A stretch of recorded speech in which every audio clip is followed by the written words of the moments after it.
Super Mario Bros. What can be said about this game that hasn't been said before? Well, that's the point of this video. I'll be scraping the bottom of the Super Mario Bros. Barrel. Now, this doesn't necessarily mean that I'll be focusing on cut content or glitches or obscure mechanics or whatever trivia or anything like that. I'll just be making observations that I don't see anyone else making or opinions I don't hear from anyone else. This is more of a personalized video talking about things only I seem to care about in a game that's talked about to death. Really, anyone can make a video like this, but this is mine, and I might do more of these if you all enjoy this one. It's really just an excuse to ramble on about a game that I love that has been talked about to death without much need for structure. Now, originally, I was thinking of making this video the ultimate video about Super Mario Bros. And primarily focusing on my opinion of the game. That being that I think it's not only the best Mario game, but the best platformer ever made, even 4 decades later. But honestly, if you have to spend such a long time convincing people that your favorite game is better than these other games, your point probably isn't very strong. And this is a game whose quality I think speaks for itself. Also, I realized making the ultimate video on Super Mario Bros. Is a fool's errand. But the first half of this video is going to focus on my opinions on the game because I have some unique perspectives on it. So why do I think this is the best platformer ever made? Well, really, all I need to say are 2 things.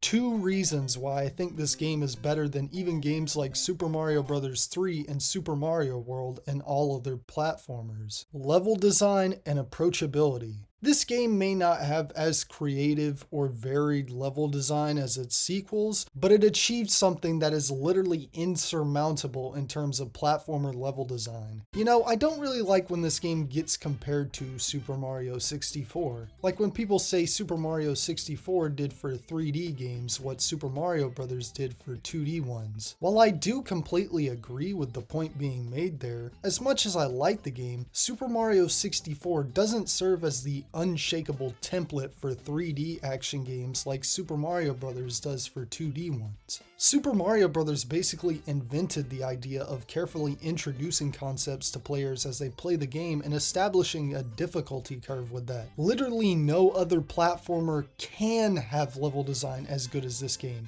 because no other platformer can introduce you to the bare basics of the genre as well as this. It seems like a given that the game would be designed that way, but you don't really see stuff like this with other genres equivalents to Super Mario Bros. It's really shocking how the game that basically codified 2D platformers is so well designed it can still be considered the best in terms of that design 4 decades later. Yeah, it isn't the first scrolling platformer ever, but it's the one that kicked off the genre's popularity as the most popular one for the next decade. While most other genres get improved over time, with later games serving as a better way to introduce people to the genre than the game that codified it, Super Mario Bros. Introduced players to platforming concepts and conventions so well, every other game in the genre afterwards just has to do their own thing, designing the game around their own mechanics rather than being the ultimate representation of the genre in terms of level design. No other game will ever be the quintessential example of the genre. But as for that other thing, approachability, you can play this game however you want. While most other games tended to, and still do tend to, revolve around collecting or killing things as a goal, Super Mario Bros. Is just all about reaching a goal and nothing else, and never forces you to reach it in a particular fashion. Whatever you do in between goals is up to you and the timer. Contrary to most linear games, you're creating goals for yourself more often than the game is. I love this approach to game design, but sadly, a lot of games take the opposite approach because sadly, a lot of gamers are just uncreative and need to be told exactly what to do. But like, video games are interactive. That's like the entire appeal of them. Why would I not want to have that level of autonomy in a video game? And later Mario games, while they still keep some of this intact, don't really give you as many options as this game in terms of what you can and can't do in the levels themselves. Also, as an aside, I prefer the straightforward pacing of Super Mario Bros. To navigating the overworlds in Super Mario Bros. 3, and especially Super Mario World.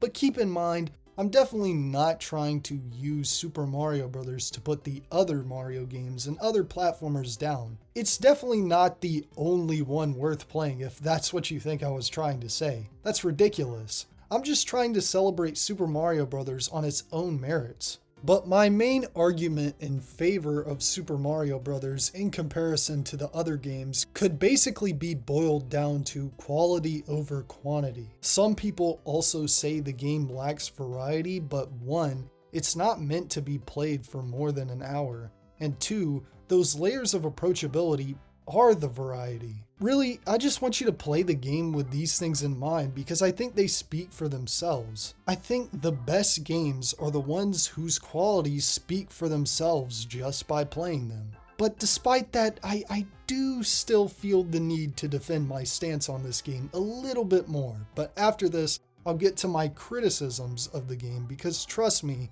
I do have plenty. So a lot of people think Super Mario Bros. Is only so popular because it was a pack-in title for the NES or a launch title. That makes sense, though even then it wasn't packed in with every NES set. But how about we take a look at what the best-selling Famicom games in Japan are? Because over in Japan, they never packed in games with the system, and the game was released 2 years into its lifespan. Well, would you look at that? Super Mario Bros. Is at the top, with the other games below it barely even coming halfway close. This game got popular naturally from being a good game. It's actually a miracle that this game got so popular in the rest of the world outside of Japan, given all the circumstances surrounding the NES's release that you probably already know about, but also this is just a weird game. And there's the very real possibility that maybe Nintendo would have thought it was too weird to release abroad. But to my knowledge, they didn't have any doubts like this. But I think a really similar situation to Pac-Man could have played out. A lot of you may not know this, but Namco thought Puck-Man was too weird for Western audiences and had more faith in Rally X becoming their big arcade release of 1980. But thankfully, they had enough faith to license it for release overseas, and the rest is history. I'm pretty sure the little faith they had to even license out Pac-Man for release overseas and the surprise success it saw also gave them the faith to license out other weird Japanese things like Dig Dug for an overseas release that maybe wouldn't have gotten one otherwise, but also saw massive success. That's one thing about video games in the 1980s that was kind of better compared to the 1990s. They had the faith to release stuff like Pac-Man, Dig Dug, and Super Mario Bros.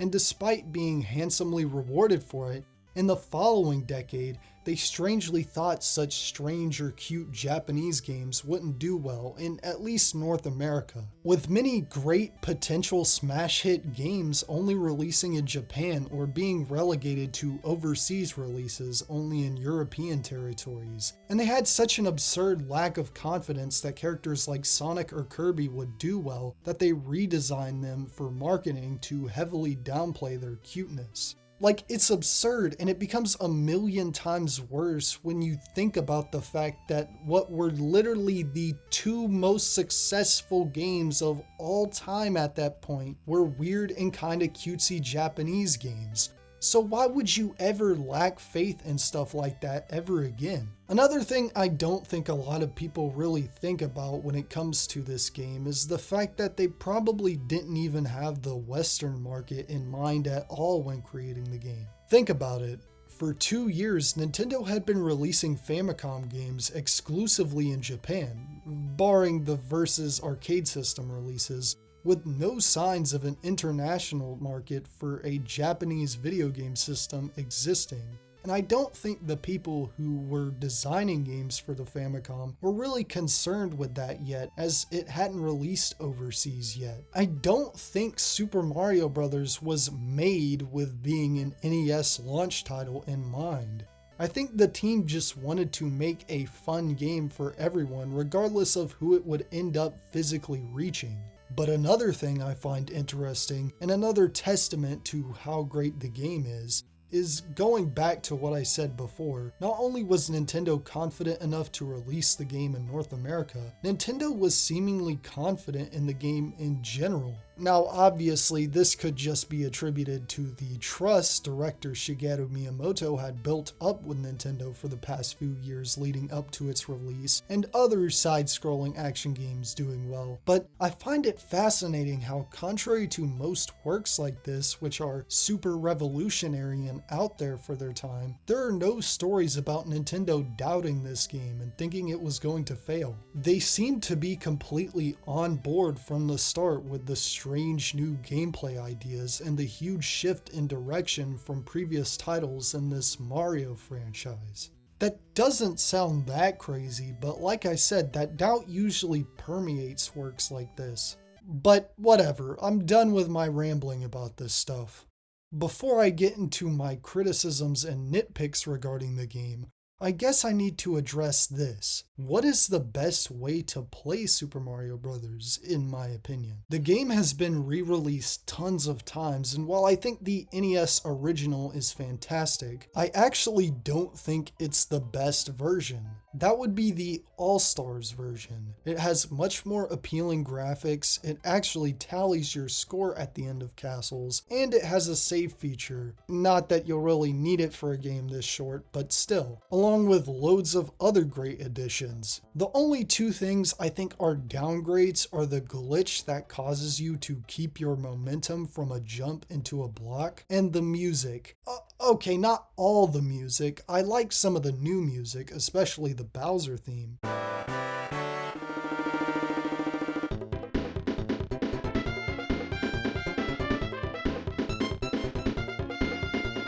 But I don't like the Overworld theme remix.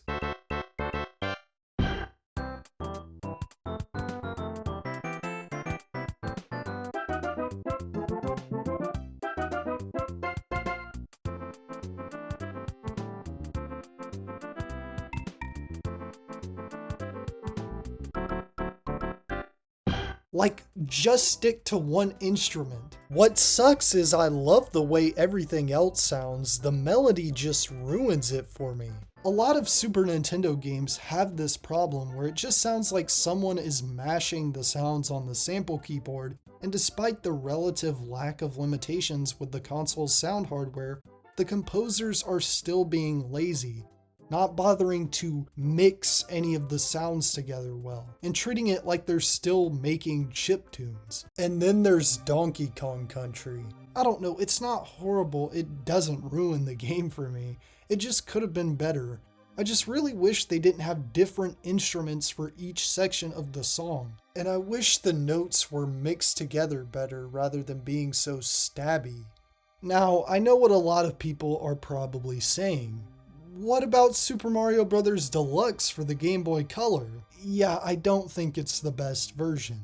Hot take, I don't usually believe in screen crunch. Like, I hate when people act like games that were perfectly designed around their resolution need to be wider. Like, I'm totally for increasing the screen size of older games, but I don't like when people act like it makes the original versions bad. Like, once somebody ports Sonic to a Darius arcade machine, people are gonna act like the widescreen versions, let alone the original games, are horrible, even though they're perfectly fine. I kid.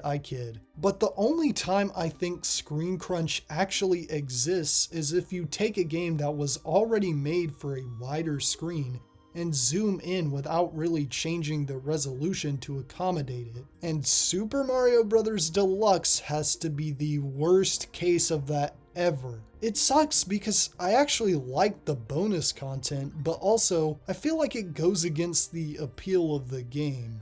Yes, Super Mario Bros. Is a very short game by today's standards, but like I said earlier, if you're creative enough, you can get plenty of playtime out of it. It feels like these bonus features were added to give replay value to the game for players who aren't creative.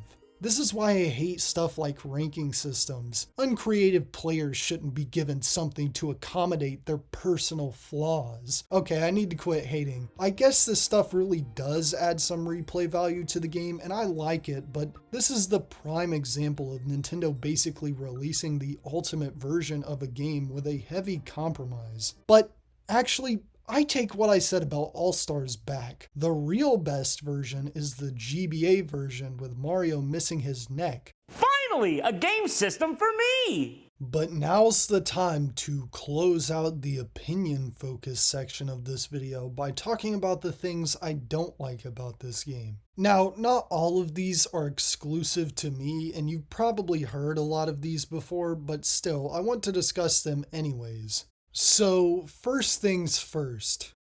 I don't like the title. Stupid, I know. By the way, how is the title even pronounced? I did a poll asking you all this a year ago, and 82% of you all said you pronounce it bros. Well, 82% of you are technically wrong. I mean, I don't really care, but the Japanese katakana spellings of all of these titles would read as brothers, so that's technically the correct pronunciation. Once again though, I don't really care what you call it, you do you. Anyways, supposedly the title was originally Mario's Adventure, which I think is much more appropriate. I have two main issues with the title of the game. One is that this is not a super version of Mario Brothers. I know it was common for game sequels back in the day to use super instead of 2 to detonate a sequel, but even then I think this game could have used a more creative title considering how much of a shift it is from the previous Mario games. It's not really a sequel to Mario Brothers, it's the start of a series. Even considering the context of the time in which it was released, it's hard to consider it a sequel, it's just too different.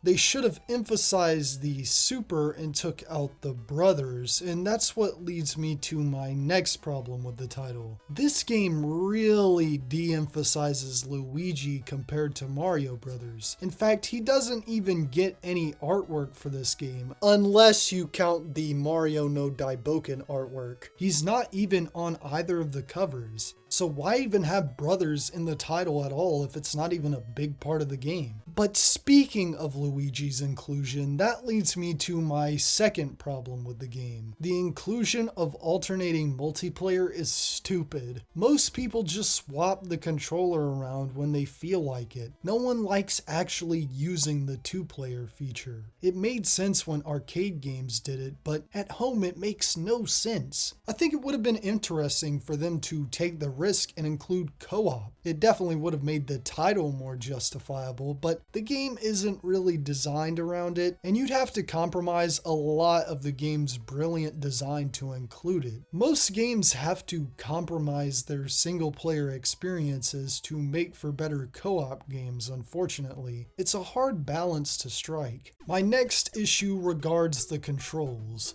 I'd say for the most part, this game has aged well, but this is one case where something from this game was amazing at the time, but not so much now. This game's controls are undoubtedly incredible for 1985. While I like the more consistent controls from other games from this time period, the level of freedom Super Mario Bros. Gives you was incredible at the time. Mario Bros. Had some momentum too, but it felt really slow and floaty. Plus, you couldn't reverse the direction of your jump, something that Super Mario Bros. Would introduce, and honestly, it's hard to have fun in a game without it, and I feel even in games that try to have more consistent control schemes, reversible jump should be a given, especially in a game where enemies can attack you from pits and there are moving platforms. No, Castlevania is not designed around the inability to reverse your jumps. If it was, it wouldn't have those things. But compared to the later Mario games, the jumps here feel way too out of control and the momentum is stupidly hard to deal with.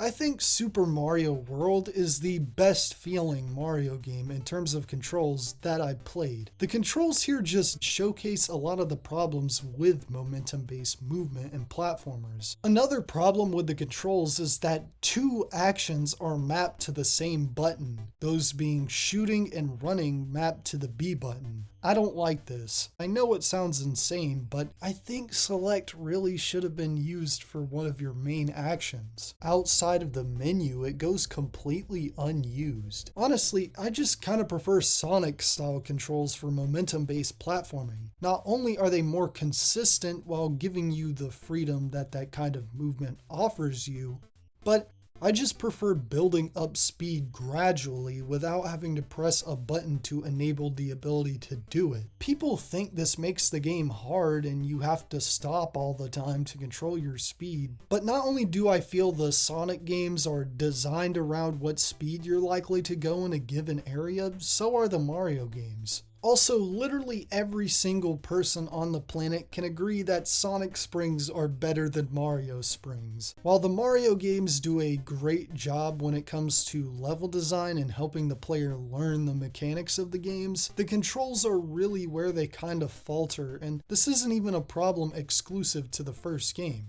That being said, these controls aren't bad at all, it's just there's comparatively better controls than other platformers. This is the most common complaint I hear about this game, but honestly, it's really not that bad, and I feel most people tend to exaggerate their issues with it. And I hate to say this, but they're usually just bad at the game because they don't want to approach any of the levels carefully and are viewing it as a waste of time that they need to hurry up and finish. Once again, for the time, this had to have felt amazing, and I don't think any game has felt this good comparative to other games from its time period since. Even with this aspect not aging well, it's easy to see why this game became the biggest thing ever at the time. My next complaint is a stupid one that everyone discusses. Continuing on the world in which you game overed is hidden behind a code, which is dumb. I think they just couldn't decide on how punishing they wanted to make the game, and I think they really should have just made up their minds. I'll also always say lives and one-ups just shouldn't exist. Don't limit the amount of times a player can fail, just give them the right level of punishment to help them relearn and move on. That system only really works in arcade games. And like, a huge part of this game is that you gain lives through surviving long enough to collect a bunch of coins or through your thorough knowledge of the game. But like, if you're already that good at the game, you don't even need the lives. Another problem with the game is with what I consider easily the worst level in the game. Say it with me now, 7-4. I actually don't mind the cryptic elements in this game, as they're incredibly well implemented, and the other maze castles aren't that bad. The real bad maze castles are in the lost levels in Super Mario Bros. 3. But 7-4 is just too cryptic. Another thing is that as much as I praise the game for having so many layers of approachability, and it's very clear that it was intentionally designed with that in mind, some of the randomness really messes with that. Have fun watching your pacifist run of the game get ruined when you accidentally kill a Cheep Cheep in World 2-3, or one of the bullet bills later in the game. But my last issue with the game that I want to address isn't even a real issue with the game itself, but rather people's perception of it. This is one of those games that has been ruined by stuff outside of the game itself, and I'm sorry to use this as a point of comparison, but it'll help put things further into context. Just like how everybody goes into Sonic games with the expectation that it should be fast-paced the entire way through and that going fast should be easy because the games were marketed on sheer spectacle, despite the developers recognizing that that would harm the goal they were trying to achieve with the game. Just like that, people go into Super Mario Bros. With one thing in mind that completely ruins their experience. Everyone knows how to get to the warp zone, at least the first one. As such, people will skip 10 entire levels and be met with an insane difficulty spike and have a bad time. It's not even that it's one of the most well-known secrets in video games. Admittedly, it is kind of poorly hidden. The warp zone is only meant for skilled players who have played the game quite a bit and want to skip ahead to their favorite levels. It's a genius mechanic. The game doesn't allow new players to get hurt by forcing them to choose a level right away, but it makes sure that veteran players don't have to waste time on the early stages that are too easy for them.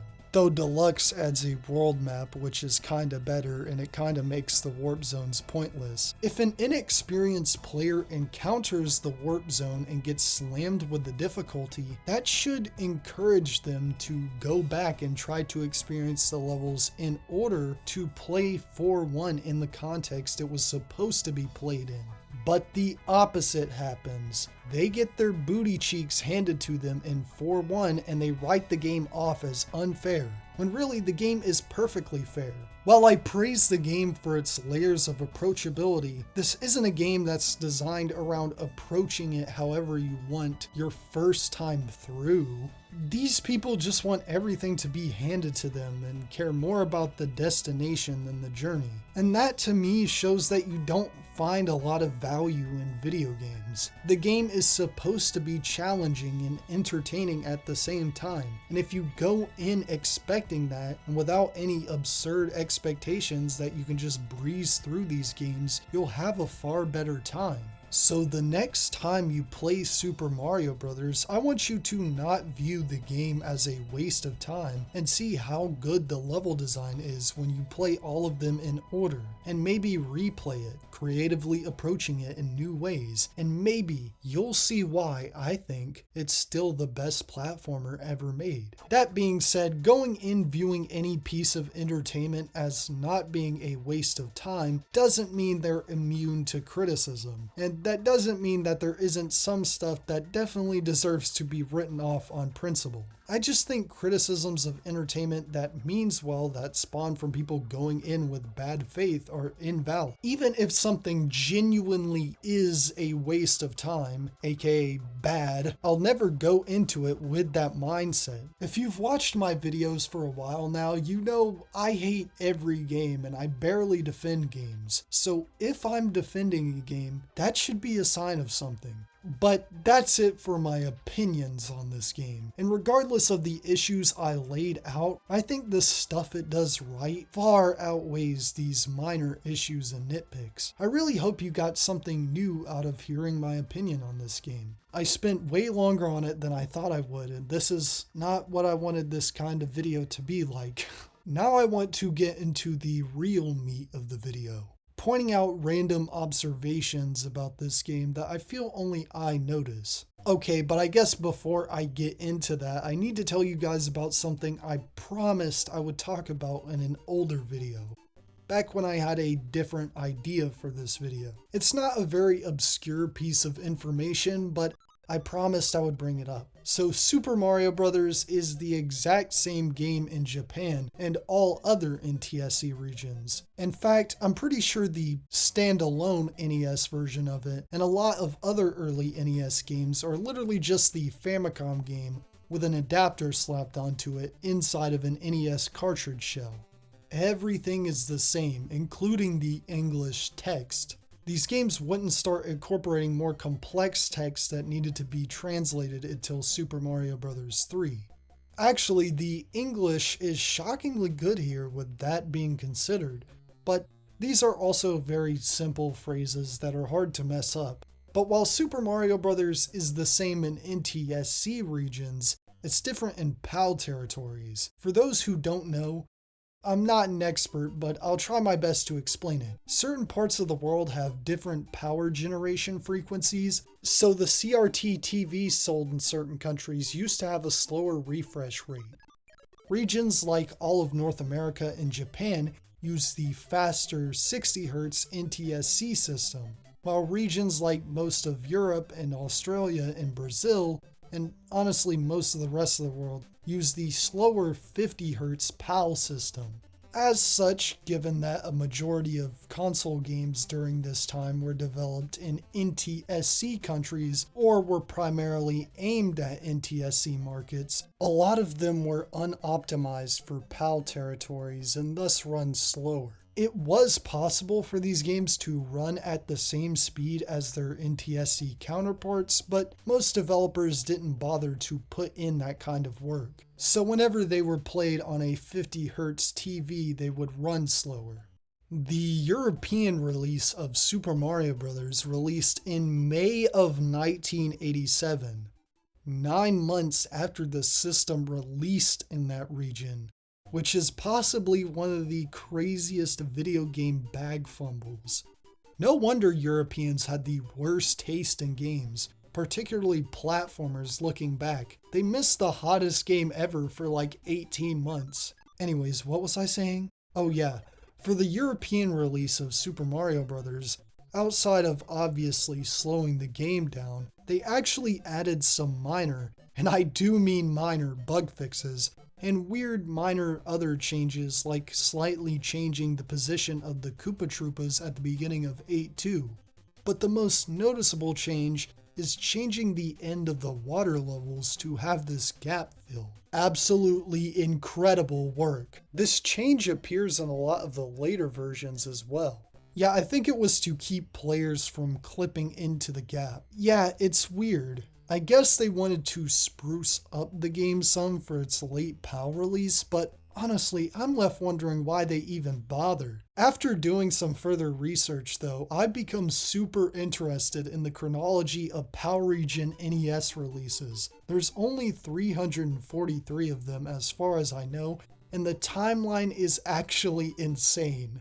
But speaking of weird little details and levels like that, that's what I primarily want to focus on in this part of the video. Something I think a lot of people miss, which, to be fair, I think it's only because it's something I personally see, is that Super Mario Bros. Has so many landmarks and memorable set pieces that all come from the gameplay. I don't know how to explain it, and I feel like the more I explain it, a lot of people are just going to think this applies to every platformer, and I guess it does, and a lot of this may just be me having played the game so much and it not actually being particularly special, but this game's levels are so easy to remember. And I think because the game has to establish so many platforming conventions to the player, it feels much more detailed than other platformers, which have more room to relax when it comes to level design. And as such, I feel that makes Super Mario Bros. More weirdly memorable. It's difficult to forget any moment from this game, even if it isn't super iconic, because everything is so detailed. It also probably helps that some levels basically repeat. The only other platformer that I think has this level of detail is Gimmick. If you don't know what that game is, it's a kind of obscure but beloved platformer released by Sunsoft for the Famicom in Japan and the NES only in Scandinavia in 1992. But it feels so detailed for a different reason. It's not because every moment is establishing some convention to you, it's just because of the game's brevity combined with its overwhelming difficulty, the developers were able to put so much detail into the world. Everything serves a function, every screen tells a distinct story, every enemy is memorable. It's just a shame that the game is way too hard. I also think it's a shame that the games it inspired, like Trip World and Kirby's Dream Land, yes, look it up, while also being short games and good ones too, don't carry the same feeling. Instead consisting of the same video gamey copy-paste environments and basic ways of enemies that don't stand out from the rest. Not to go on too much of a tangent about Gimmick because this is a Super Mario Bros. Video, but I like how compared to other hidden gem type games, people are honest about it and don't inflate its quality compared to other games. Most people are like, yeah, this game's too hard, but it's so good at creating an atmospheric interactive world that I think it makes people feel more comfortable pointing out the flaws because Those strengths carry the game so far. It is fun on an interactive level. I'm not going to say it's only lambasquaciously fun, but I think Super Mario Bros. Also feels the same way in terms of being so detailed and easily memorable, even if the world isn't as visually exciting. Every place feels like it serves a purpose, and it's pretty hard to forget certain specific enemies who are sprinkled throughout the game. Like, the first Goomba and the last Hammer Brother are etched into the back of people's brains and far more memorable than any first and last basic enemies you encounter in any other games, which is something I'll get back to later. This game honestly doesn't have the visually distinct set pieces that other games do, but you can feel them. You don't need to see Mario being chased by a giant fish with explosions everywhere to feel the tension of the action set piece that is World 2-3. I just want to talk about some of my favorite set pieces and memorable parts in the game, but honestly, I want to avoid talking about every single little moment in the game, and I really could, honestly. But I'm just going to point out some ones I feel are super notable for me here. And maybe after watching this, you can play the game and find some of your own. I feel the perfect way to express what I mean when I talk about a set piece would be the trenches in the castles leading up to the Bowsers. As goofy as Bowser looks in this game, there is actually a lot of tense build up to him and his fakes in these castles. I want you to imagine that you don't know what Bowser is. Imagine making it to the first castle and seeing fireballs coming at you and you don't know where it's coming from, while ominous music plays, dodging them by hiding in the trenches. It's super atmospheric and such a great build-up to what you'll come face to face with at the end. This is what I'm talking about. Even with the super basic and rudimentary presentation, you can still feel the tension they're trying to give off. This is why I think it's good to look at something through the context of the time in which it came out, because it can really reinvigorate it and give you a newfound appreciation for it that you can carry with you forever. If you play this with the mindset that you have no clue what's waiting for you at the end of the castle, just completely erase it from your brain, you can experience the tension you were always meant to feel here every time, just like you're playing the game for the first time in 1985. Some of the most memorable set pieces for me are the small ones actually, like this bridge in 3-1. If you land on this step and if you have a fire flower, you can take out this group of 3 Goombas crossing this bridge. You can shoot at them from that step and it bounces off of the bridge onto the Goombas in a really satisfying way. And it's such a small moment, but it's so memorable for me for how fun it is. And it's always overshadowed by the other memorable enemy at the end of the same stage. It's like what I said about Gimmick. The game is so memorable, it makes the world feel more immersive. What is this little bridge serving as a bridge between? Why have these 3 Goombas chosen to band together? Are they siblings? The honest truth is just that the bridge and these 3 enemies just exist to provide a good set piece for the level, and that's it. But because of how immersive the game feels, it feels like there's a deeper story being told. Like I said, most enemies in the game are so memorable, it feels like you could give them all names. What's the first Goomba's name? What's the last Hammer Brothers name? What are these 3 Goombas' names? What's the name of the infamous 1-Up Koopa in 3-1? What's the name of the Lakitu who chases you around in 4-1? The game is so simple yet detailed, I find myself getting connected to the world. Some levels look just like any other level, but when you actually play them, they're very distinct. What's going on with 6-2? It looks just like other nighttime stages, but it leaves me with questions like, is this some sort of piranha plant farm? But what I think stands out more are the levels that are visually distinct, which are weirdly all athletic levels. I love how every third level of a world is an athletic level, by the way. It's clear that they're all meant as a form of defense to keep you from entering the castle. And this is extremely apparent with the last one, 8-3. where the castle is always looming behind you in the background as you dodge or take out all of the defense around it. Also, another small moment I love is this brick full of coins that's kind of hidden mixed in with the castle bricks. The remakes really messed that part up. But there's also 4-3, the Mushroom World. They definitely wanted to add visual variety to the game somehow, and definitely did it with that stage. Actually, the first warp zone in 4-2, the previous stage, is also filled with mushrooms. This actually Mandela affected me into believing that Deluxe's world map for World 4 depicted it as a mushroom world. But nope, it looks the same as the others and I was just remembering wrong. Then there's 6-3.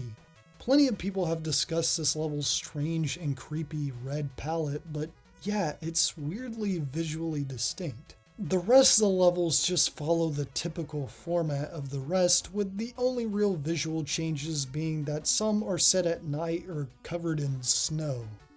Obviously, this is because the game basically pushes the limits of what the Famicom was meant to do on its own before the widespread adoption of mapper chips and cartridges. But I honestly kinda love it. It's very rudimentary, and honestly the visuals themselves tend to lack the atmosphere that other games from the time could convey. But the level design on a gameplay level creates enough of an atmosphere and tells enough of a story on its own. That being said, I really like the graphical changes in All-Stars, especially to the nighttime worlds. But there is one more visually distinct area in the game, that being the underwater area in Bowser's Real Castle. I love how it builds up to it with Cheep Cheeps flying at you right before you find the pipe to enter it. Honestly, I don't have a hard time remembering the layout of 8-4 like I do with 7-4. Once again, because the game's level design is just easy to remember. Once you go inside of that pipe though, you find a water area with a warped palette that's very different from the previous ones. It's honestly not that interesting on its own, it's definitely the toughest of the water challenges, but I'm left wondering what it's supposed to be. Is it a lake? Is Bowser's castle surrounded by a lake? That's weird because there's not water anywhere else in World 8, not even a bridge in 8-3. Maybe Bowser has an aquarium inside of the castle, or maybe it's Bowser's sewer. Maybe those fire bars aren't actually fire bars, but Bowser's flaming turds. I kid. But it's super interesting to think about what it is. Lastly, I just want to talk about a level that I like and a world I'm not too fond of. I just love 3-2. As much as I praise this game for its layers of approachability, it's really hard to get through this level without going on a violent massacre. Not in terms of pure difficulty, but when presented with the opportunity, let's just say, I'm gonna rack up some score. It's just pure, easy, fun shooting. I guess it helps that it's the first second level in a world to be an overworld stage. But now I want to ask, what's the best and worst worlds and levels in the game? To me, the worst level in worlds are World 7-4 and World 7 on the whole. Even then, I don't mind the rerun stages, but 7-4 sucks for reasons I laid out earlier. And 7-1 is the most fillery feeling level in the game, along with 8-2. But the best are easily 1-1 and World 1. Yeah, kinda basic answers, but they're so well designed for newcomers to get used to playing the game, and for veterans to just skip through. I'm not frothing at the mouth to play it, but I still need to give it its much deserved props. Now, I'm not going to rank every level or even world. I originally wanted to do that, but honestly, it's a lot harder than it seems. No, what I wanted to talk about was World 5. While I think World 7 is the one I least enjoy coming back to, I'm not gonna lie. World 5 just has this negative aura around it, kinda like Wet Dry World in Super Mario 64. Really, there's a lot of platformer levels that are like this, ones that make you just want to stop playing the game. But for this game, for me, it's World 5. Which is weird because I absolutely love World 6, and it's a shame that I have to skip most of World 4 to skip World 5 to get to it. I think just the introduction of the repeat stages and the additional randomness the bullet bills add is what really bothers me. I want to know if anyone else feels this way. Now, I don't think there's a single level in this game that's necessarily bad, but there's definitely some I enjoy more or less than others. Now that I'm done with that, before we finish this video, I want to talk about something stupid. At the end of the game, when you save the princess, she says, "We present you a new quest." What is that new quest? Her getting kidnapped again. Okay, somebody has to have pointed this out before, but I've never seen it, and I thought it was worth pointing out even if it's kind of stupid. You know, for a series that has some of the most powerful video game endings of all time, this one sure is the weakest, but like I said, it's about the journey, not the destination. Moving on to the final topic I want to talk about in this video. Now, I said I wasn't really going to discuss trivia, but this is shockingly something a lot of people don't know. Who developed Super Mario Bros.? If you said Nintendo, I mean, you're not wrong, but something that only the most obsessive of video game loving freaks know, and even most people who absolutely adore these games don't know, is that Nintendo didn't make most of their games in the 1980s. Or to put it more correctly, they didn't program them. Nintendo had 4 R&D divisions at the time of the release of Super Mario Bros. R&D 2 created the Famicom and NES, and were responsible for helping program most of Nintendo's 1983 Famicom releases. However, they quickly moved on to work on the NES. This left the other 3 R&D teams alone to fill out the rest of the system's game library. However, R&D 1 had a lot on their plate, also working on the Game & Watch series of handhelds, which most of their programmers worked on. So they didn't have any programmers on staff for Famicom games, and the newly formed Nintendo R&D 4, which branched off of R&D 1 and is the one that developed Super Mario Bros., also didn't have any programmers on staff at all. R&D 3 was also busy creating accessories and only occasionally made games which were almost entirely aimed at the international market. Due to their very few programmers being unable to work on Famicom games, Nintendo outsourced programming help and sometimes even development to other companies, like they did with their arcade games for their Famicom games, like HAL Laboratory, Intelligent Systems, Human Entertainment, and Hudson Soft. Hudson Soft made my favorite game, Yonin Uchimajang. That's a strange looking nin. Usually, Nintendo's R&D teams would design the games and these outsourced companies would help program them. For R&D 4 specifically, they always got help from a company called SRD. This was a company that was independent of Nintendo, but their office was stationed inside of their development center in Kyoto. They initially began their relationship with Nintendo by helping R&D 2 on their 1983 Famicom games. But with the release of Spartan X, or Kung Fu, in 1985, they began working mostly with R&D 4. Basically being a part of it, if I'm being honest, probably because they formed a relationship with that staff back when they were working at R&D 1 on Excitebike. And their next project would be Super Mario Bros., in which programmers Toshihiko Nagako and Kazuaki Morita helped designers and artists Shigeru Miyamoto and Takashi Tezuka bring the game to life, and Koji Kondo composed the music. 5 people actually had a hand in this game. It seems R&D 4 wouldn't receive their own programmers until around the development of Zelda 2, but SRD still helped R&D 4, later EAD, with most of their games. But here's the thing, given how much of a valuable asset they were to Nintendo as a company, you'd think they were eventually bought out by them. And they were. In 2022. Yeah, the company that helped program games like Super Mario Bros. And The Legend of Zelda wasn't even owned by Nintendo until 2022. This isn't super unknown, and I know a lot of you are rolling your eyes at hearing me say this, but a lot of this information isn't really well known unless you are seeking it out. It's not something a lot of people tend to stumble across.